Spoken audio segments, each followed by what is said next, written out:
Octubre Negro presenta la serie de brujas, nahuales y espantos para desvelados crónicos.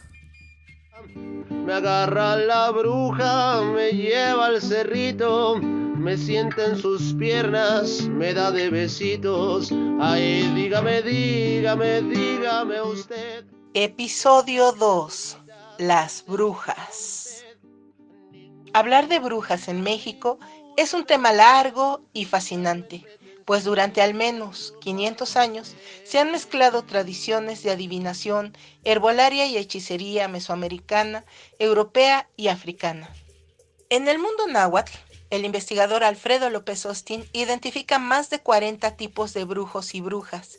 Sin embargo, hoy nos centraremos en la figura femenina, de aquellas quienes hasta nuestros días nos llegan ecos de tal vez las más famosas.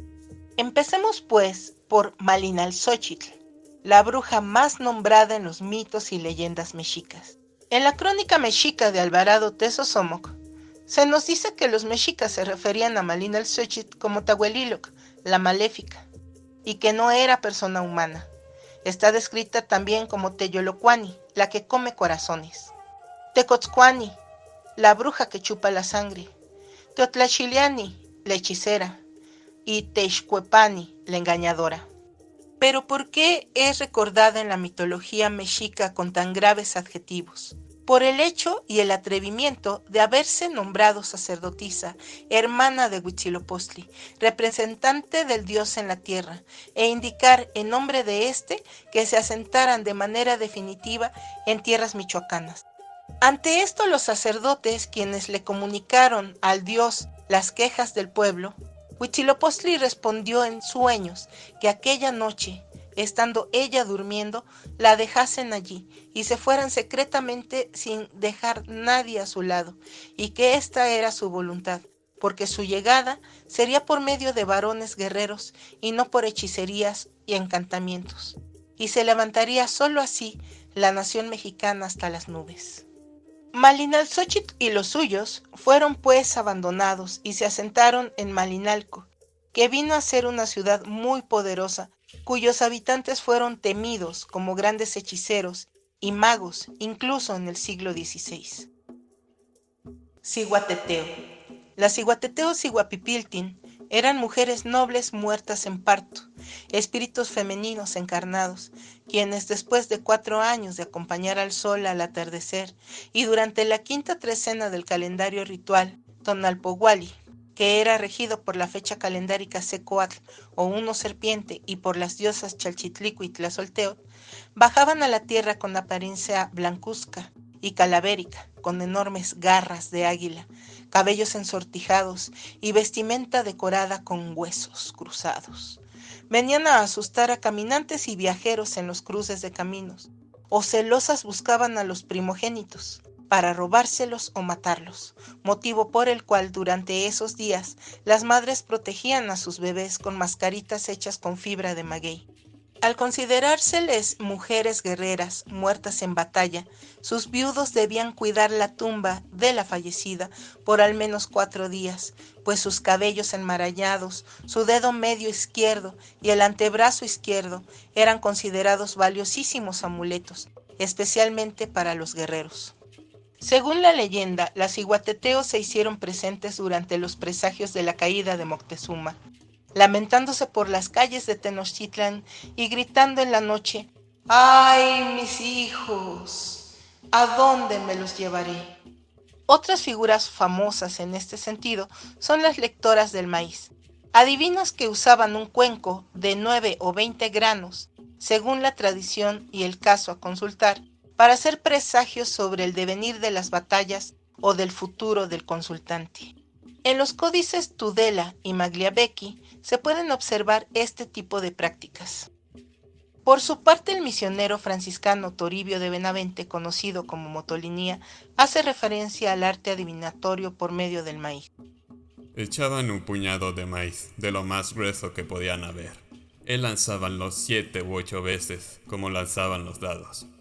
Y si algún grano quedaba niesto, decían que era señal de muerte.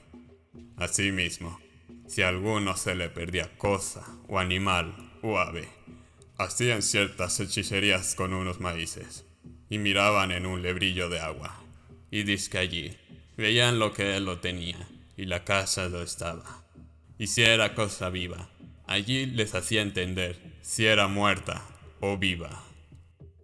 La investigadora Yolot González Torres nos cuenta en su artículo La adivinación por medio del maíz que grupos indígenas como los nahuas, huastecos, mazatecos, tzotziles, tlapanecos, purépechas, mijes, zapotecos y yucatecos aún siguen practicando la lectura del maíz hasta el día de hoy.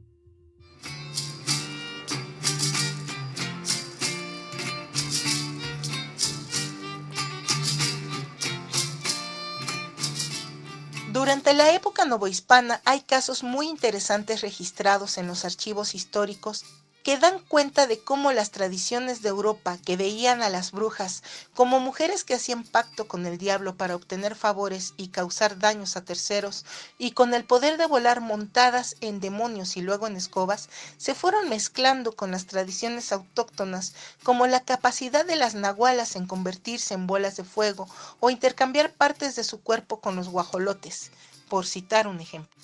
Hay un caso en particular estudiado en la Universidad de Guanajuato por los investigadores Felipe Canuto y Ángel Serrano, quienes estudiaron el caso y el juicio de Josefa Ramos la Chuparratones ante la Santa Inquisición, acaecido en 1686 en la ciudad de Santiago de Querétaro.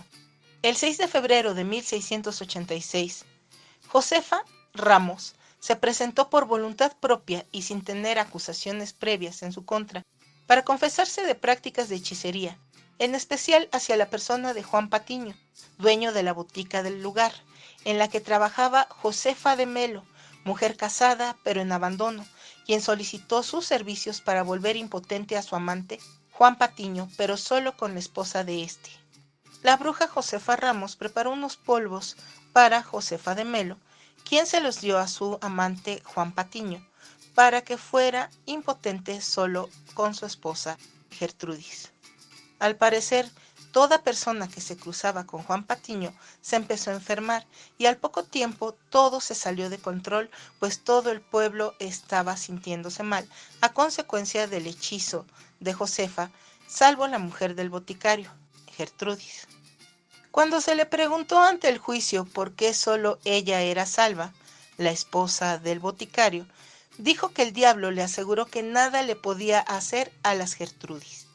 A Josefa la bruja se le acusó de hacer brebajes, poder maldecir, asociación con el diablo y hasta de embarazos inexplicables, y fue castigada con 5 años de cárcel, servicio hospitalario y luego expatriada por otros 10 años.